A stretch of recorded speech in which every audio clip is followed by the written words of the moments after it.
your Black Wealth Confessions, and where you admit your mistakes and you talk about really ridiculous things you might have done when it comes to money, mistakes you might have made, regrets that you have, things that you are ashamed of, and you submit your confession anonymously. And so what I do with Black Wealth Confessions is first I forgive you, and then I tell you how you can learn from your mistake and also help other people learn from your mistake. This is how we learn from each other. So I'm going to go ahead and get started. Do me a favor, hit the thumbs up button, and don't forget that we are Black First on this channel. Hashtag B1, put a hashtag B1 in the chat if you agree that we are all Black First. So the first confession comes from a 27-year-old. It says, I am a 27-year-old single Black male finishing an MBA. When I graduate in the summer of 2021, I'll have $70,000 in student loan debt. I currently work in the auto insurance industry, bringing in about $55K a year, where my degree isn't even a job requirement. I feel as if I only went to college because I was told to do so. Also, simply for my ego, that was another reason you went to college. I will now be $70K in student loan debt with just the ability to say, look at me, I have a master's. I'm not too happy with this path that I have taken. So this brother, apparently it looks like he took a route that a lot of us take. A lot of us went to college. How many of you have a college degree? How many college graduates do we have in the room? Raise your hand. Put a yes in the chat if you graduated from college. Put a yes in the chat if you went to college.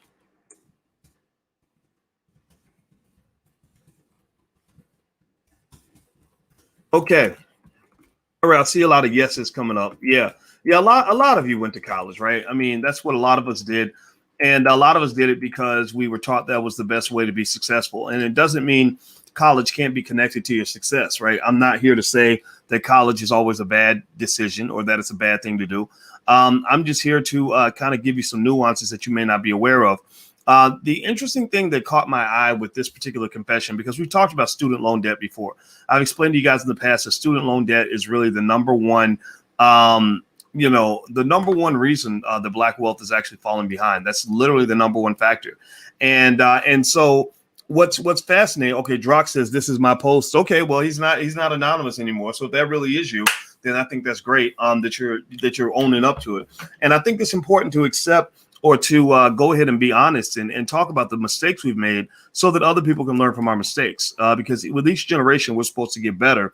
And we won't get better if we don't learn how to not repeat the same mistake that we made in the past. Am I right or am I right? Give me a yes or no if you agree with what I'm saying here.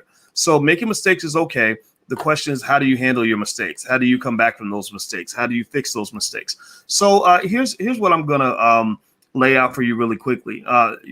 First of all, the thing that got my attention is that he said that going to college and getting the master's degree was for his ego.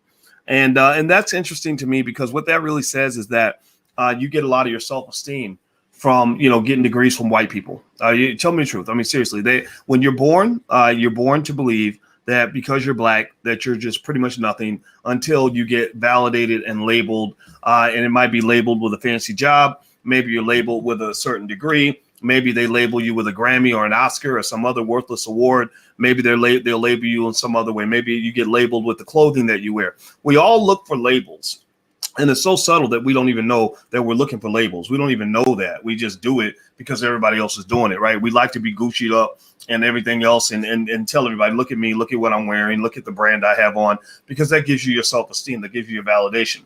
Well, that's a very dangerous thing because what happens when you're Black in America, in my opinion, is that when they keep your self-esteem low, then what they can do is they then have the ability to sell you your humanity. They sell you your validation. They sell you the thing that you need in order to feel whole and to feel complete. So, that's a scary, very vulnerable position to be in. That's an easy way to zap wealth out of the Black community.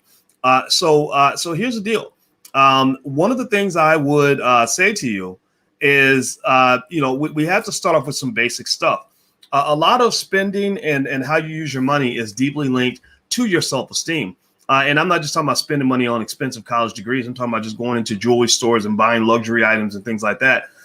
They actually say that poor people in general tend to spend more money on expensive stuff because they believe that if they have expensive stuff, then that will make rich people treat them better. They will be more respected if they have the fancy, expensive stuff. So I need you to repeat after me. Everybody type this in the chat. We're going to do a little exercise. Jesse Jackson used to have a saying they used a long time ago. I'm going to use it today. I am somebody. I am somebody. I want you to write that in the chat. I am somebody. That means you were somebody the day you were born. You were born powerful. You were born meaningful. I am somebody. You were born rich because you got melanin in your blood, DNA, where you have survived the slave dungeons, the Middle Passage, 250 years of slavery and 100 years of Jim Crow and another 40 years of mass incarceration and the Biden crime bill. Everybody type in the chat, I am somebody. Repeat after me. I am somebody. Now, why do I tell you to do that? It sounds probably crazy to some of y'all to say, I am somebody. Everybody type it in the chat.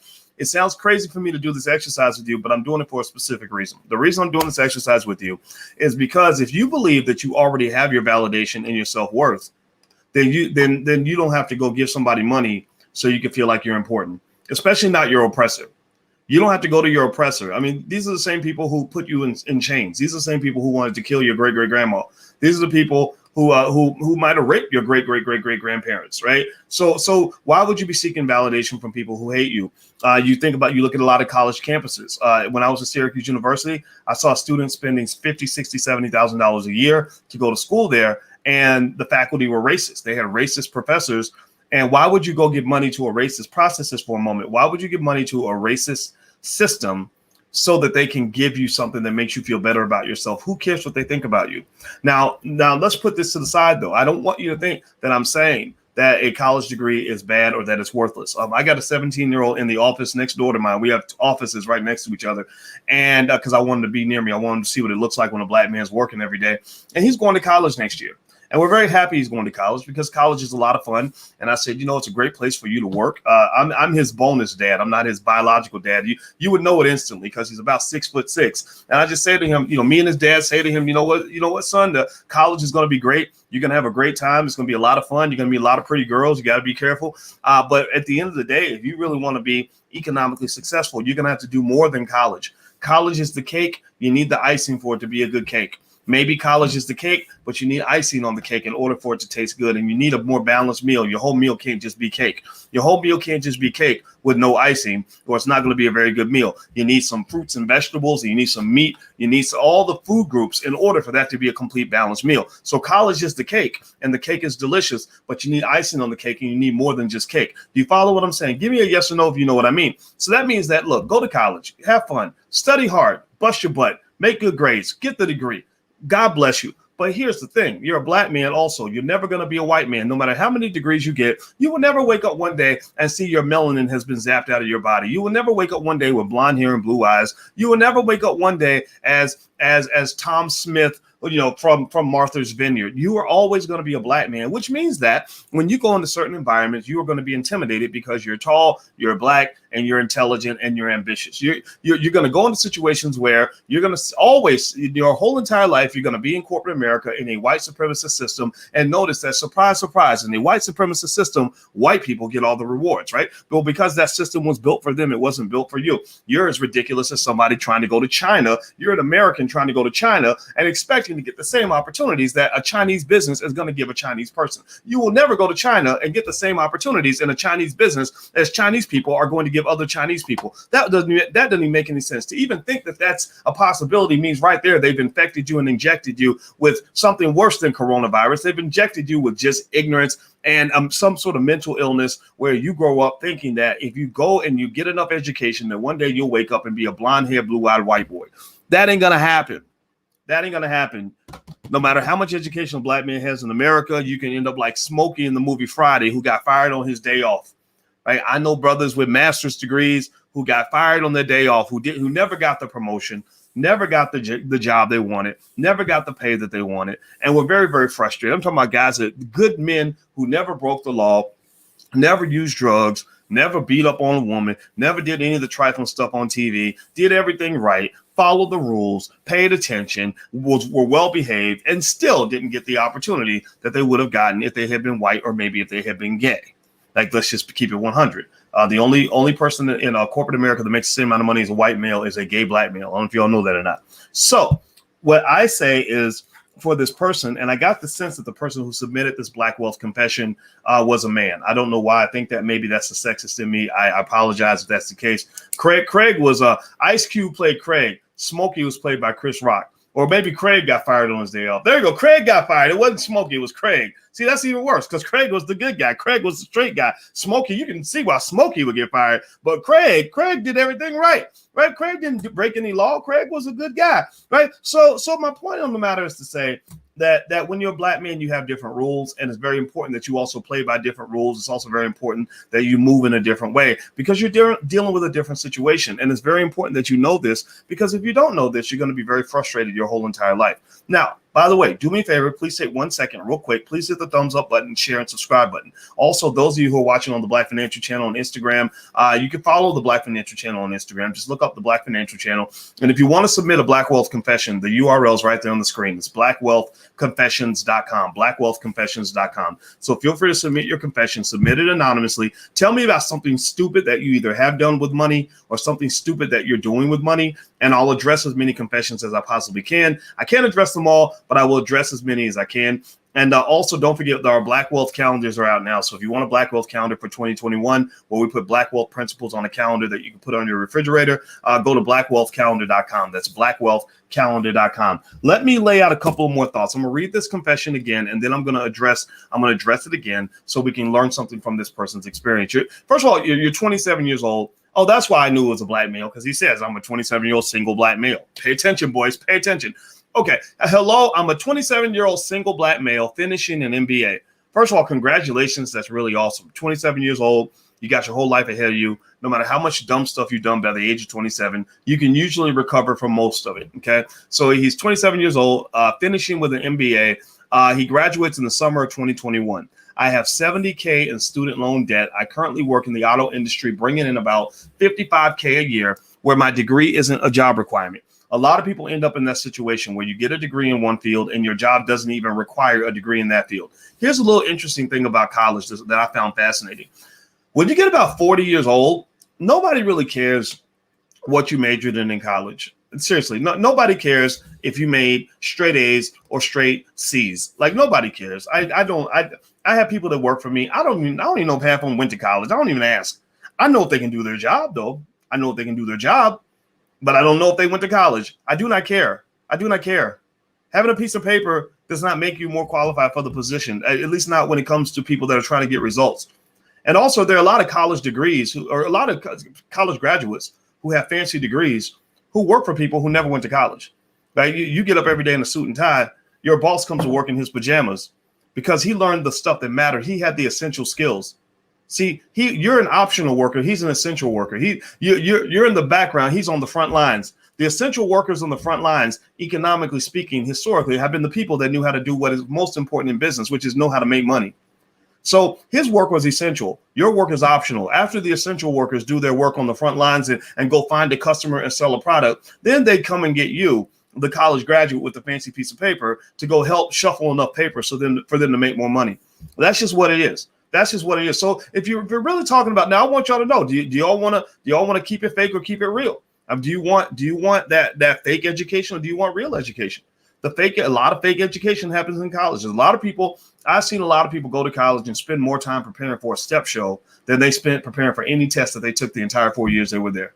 I've seen people go to college and spend more time drinking and whoring and partying than they spent studying in a book. I've seen people go to college and literally come out damn near dumber after they left than they were when they arrived. I've seen people go to college as good, wonderful, normal people and leave college as drug addicts and alcoholics. I've just seen it happen. And Lord knows I went to Syracuse. We produce as many alcoholics as we produce college graduates. I guarantee you that. One of our students actually wrote a best-selling book called Smashed. I believe that's what it was called, where there's a picture of her slung over the curb, like about to puke because she had been drinking all night. And she talked about nothing but spending 4 years in a bottle. Now, this was a white girl, so black people ain't got to take credit for this one. But this is a black woman. But that's really the reality of it all. The point I'm making on this is to say that being on the college campus in itself does not make you inherently smarter. It just doesn't. It really doesn't.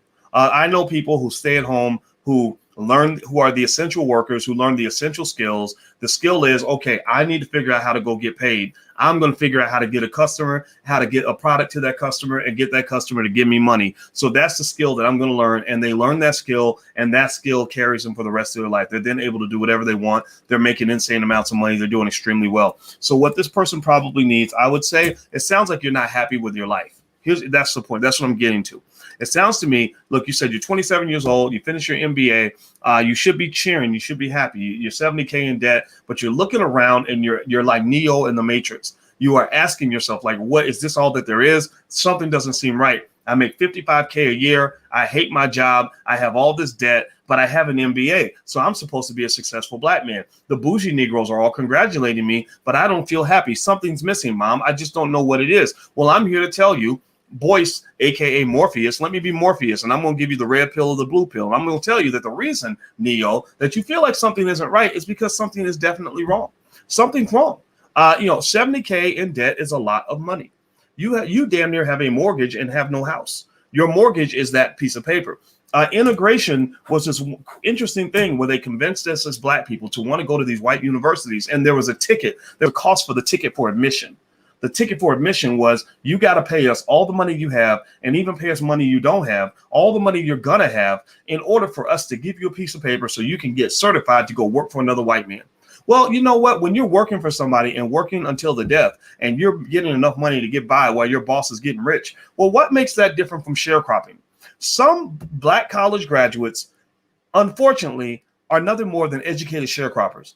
I'm not dissing you. I'm not making fun of you. I'm not saying that you're stupid. I'm saying that if you look at sharecropping is where you put the sharecropper in a tremendous amount of debt, more debt than they can ever repay. Does that or does that not happen to a lot of college graduates? Give me a yes or no.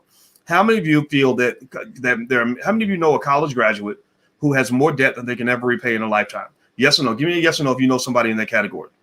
So how does sharecropping work? Sharecropping is where you say you're the boss, you own the land. You say, I'm going to give you an opportunity. So I'm going to loan you all the tools and the land, and I'm going to put you in a ton of debt, so much debt that you can never get out of that debt. So you're always going to have to work for me. You're always going to have to answer to me.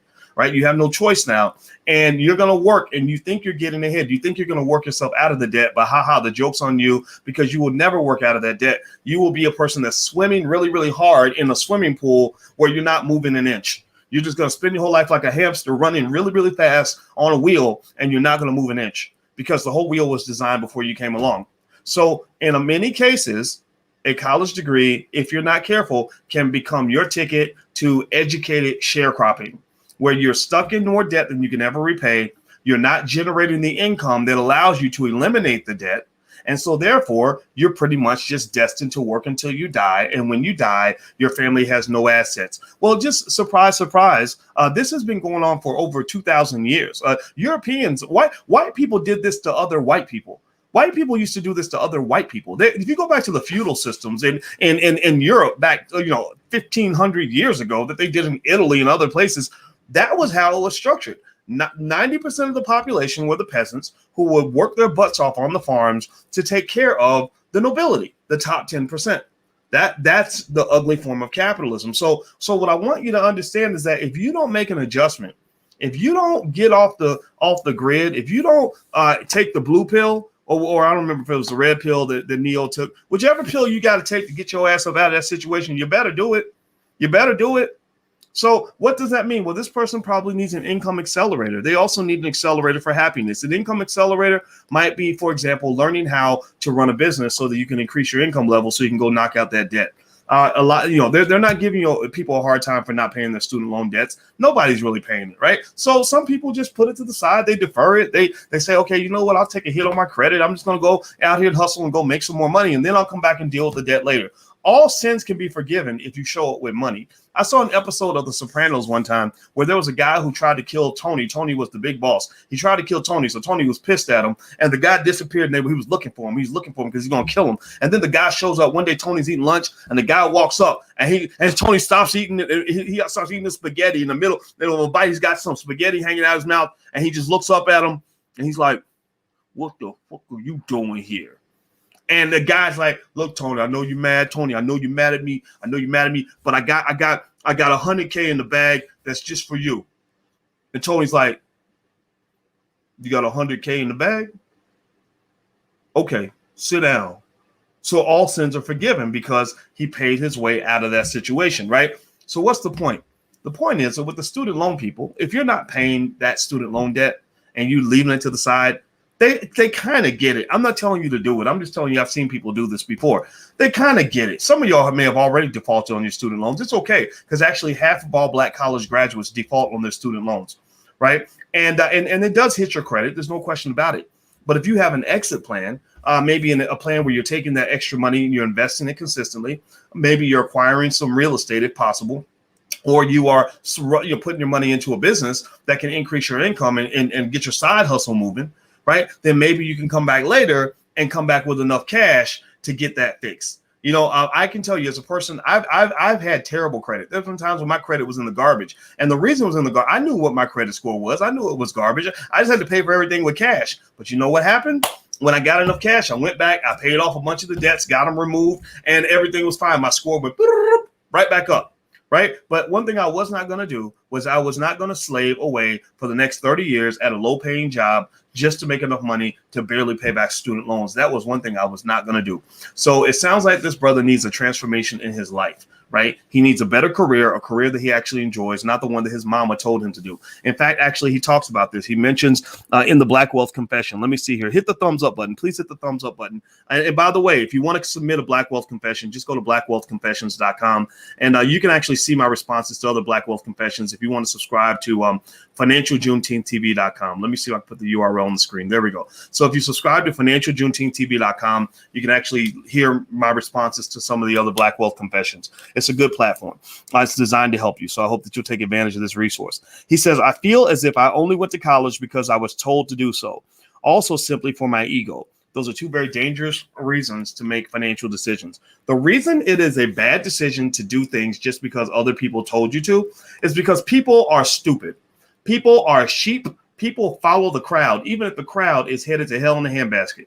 People will tell you what to do just because everybody else is doing it. I don't know if this is just unique to Black people or not, but my God, I swear to God, there are times where I literally feel like I was born on the wrong planet because everybody will be going that way. And I'll be like, I would go that way, but I'm not stupid enough to do what the rest of y'all are doing because the rest of y'all Negroes going to end up complaining and sad and upset because of how hard it is to be Black, because you're literally walking yourself right into a death trap. I'm just telling you, brainwashing is very real. Brainwashing is super real. It happens every day in media, every day, all the time. And the thing about it that's really interesting is that white supremacy was not designed for your empowerment. And these systems that brainwash you, if you follow the systems and just do what everybody else tells you to do, you literally will be doing things that on their surface are incredibly stupid, but you're doing it because everybody else is doing it. So you'll think it's okay because everybody else is doing it. When I wrote my dissertation, I had a dissertation committee member by the name of David Hirschleifer, very smart white man. David Hirschleifer was an expert on things he called herding effects, herding. And he talked about, and he gave financial theory on why people tend to follow the herd, not just dumb people, but smart people too, not just poor people, but rich people too, not just Black people, but white people too. And then the problem is that when your culture has been designed deliberately to be dysfunctional and backward, I can point to 1,000 examples in Powernomics where Black people were trained to be dysfunctional and backward. So when your culture is dysfunctional and backward, economically dysfunctional and backward when it comes to health and what you put in your body, dysfunctional and backward when it comes to politics and the idea that it's radical to simply ask for something for your vote, that following the crowd is a very dangerous thing to do. And I'm just going to tell you this, when it comes to really figuring out this thing called wealth and financial security, the last thing you want to do is follow behind a bunch of broke ass people. The last thing you want to do is take too much advice from people who have ruined their economic lives and messed up their financial situation. The last thing you want to do is take career advice from somebody who has been stuck 20 years on a job that they hate, who's living paycheck to paycheck, who's got more debt than they can ever take down for their entire life. That is the worst person to take advice from. So it doesn't mean you don't listen, doesn't mean that people can't offer wisdom to you in a multitude of ways. But there are lots of things, if you pay attention, there are lots of things that Black people tell each other to do that just don't really make no sense. Like, and I can actually point, I hesitantly point to the election as an example, where people are like, well, you have to vote. Why? Well, because you're supposed to. Why? What am I getting for it? Nothing. Why? Well, because you're supposed to do it. Why? Because your ancestors died for you to do it. Did you talk to my ancestors? Is that what they wrote in their will when they died? Why? Well, because because if you don't vote, you don't count. Well, why? Well, because somebody said that to me, right? It just doesn't make sense. Now, if you say the reason you should vote is because if you vote, they're going to pass a reparations package, which is going to put another $10 trillion in the black community, then it's like, oh, okay, that makes sense. I get it. Or if you talk about college, if someone says you should go to college, you just ask why.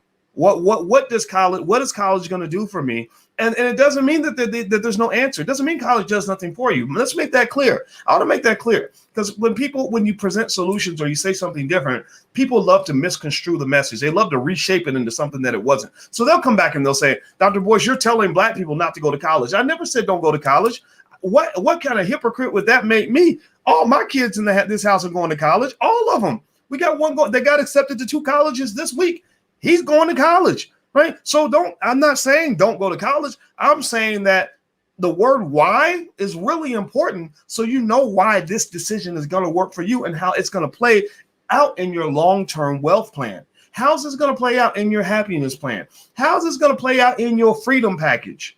Freedom and happiness are kind of connected. Actually, the key for depression, the greatest way to be depressed for the rest of your life is to put yourself in the trap.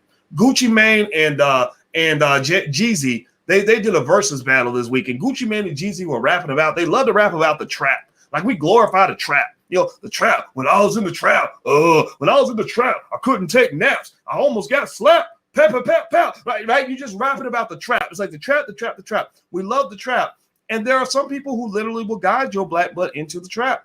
And there are a lot of educated people that are in the trap. There are a lot of people that are wealthy that are in the trap. A lot of people that seem to be doing well who are really in the trap. And actually, the studies show that the easiest way for you to feel depressed, because black people have a really big problem with depression and anxiety. I'm marrying a therapist who knows all about these things. And the biggest factor that will determine whether or not you have depression and anxiety is whether or not you feel trapped by your life. If you feel trapped and you don't feel free, then you will be depressed because you will feel that all these things are happening to you and there's nothing you can do about it. So all I want is I just don't want you to be in the trap. I'm not telling you what to do. All I'm telling you to do is get out of the trap. And another mouse that's in the trap can't tell you how to get out the trap. All they can do is tell you how to find a more comfortable trap to live in. Okay. So I like the fact that this young brother is coming to his revelations at the age of 27. 27, you're still young. Hopefully you ain't got a bunch of babies mamas and stuff. If you got a baby's mama too, that's okay. You can fix that, right? But don't get any more. Don't get any more. I had a baby's mama when I was 18. I won't call her a baby's mama. That almost sounds derogatory, but I had a child when I was 18. Love her very much, but I shouldn't have had a baby at 18, but I didn't have any more kids after that. I made sure that I strapped it up and wrapped it up because I wasn't trying to put myself in a deeper trap. So if you're in the trap, just know there's a solution, but you cannot let people who are in traps give you advice on how to get out of the trap, because all they can do is teach you how to go deeper in the trap or find a different trap to get into. Okay, so one more thing I'll mention to you guys before I get out of here is we're doing a screening of our new film. It's called Happy, and the film is all about the roots of modern economics and how they go back to ancient Africa. It's very, very good. It took years to make it. Taki Grant's the director. I'm an executive producer.